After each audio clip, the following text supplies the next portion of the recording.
নমস্কার বন্ধুরা, Bengali blogger আশার রান্নাঘরে সকল বন্ধুদের স্বাগত জানাই। আজ আমি শেয়ার করব রাধাপল্লবীর রেসিপি। সহজ উপায়ে বাড়িতে কিভাবে আমি রাধাপল্লবী তৈরি করেছি সেটাই আপনাদের সাথে শেয়ার করছি। রেসিপিটা ভালো লাগলে অবশ্যই একটি লাইক করবেন, চ্যানেলটি সাবস্ক্রাইব করে আমার পাশে থাকবেন। প্রথমেই আমি এখানে বিউলির ডাল ভালো করে ধুয়ে 5 থেকে 6 ঘন্টা ভিজিয়ে রেখেছিলাম। দেখুন ঠিক এই রকমভাবে। তারপর জল থেকে ছেঁকে অল্প নুন দিয়ে বিউলির ডালটাকে বেটে নিয়েছি।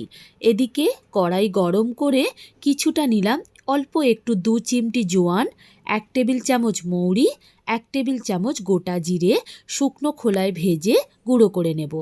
এদিকে আদা আর কাঁচা লঙ্কা বেটে নেব।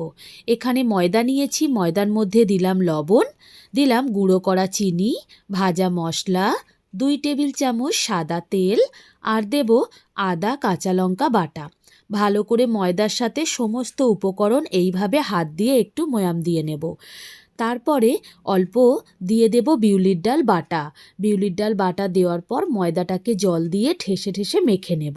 ময়দা মেখে কিছুক্ষণ রেখে দেব। আবারও কড়াই গরম করে কিছুটা সর্ষের তেল নিলাম।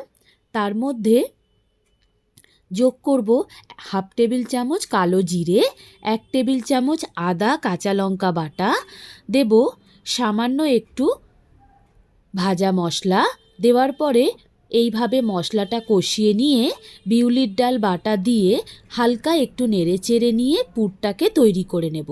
প্রথমে মশলার কালো জিরে অল্প আঁচে একটু ভেজে নিচ্ছি।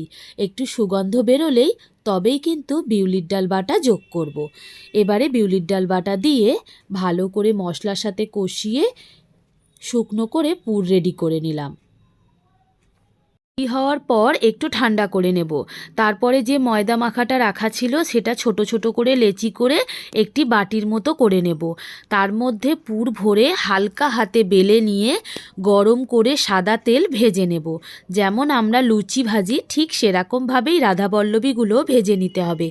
একে একে সমস্ত রাধাপল্লবীগুলো তেলের মধ্যে ছেড়ে এরকমভাবে ভেজে নিচ্ছি। খুব সহজ উপায়ে রাধাপল্লবী বাড়িতে তৈরি করে নেওয়া যায়।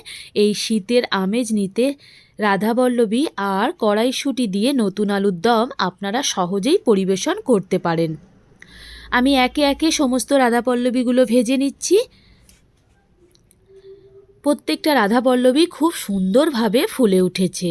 আপনাদের যদি আমার এই রাধাপল্লবীর রেসিপি ভালো লেগে থাকে তাহলে অবশ্যই রেসিপিটা লাইক করে চ্যানেলটি সাবস্ক্রাইব করে আমার পাশে থাকবেন।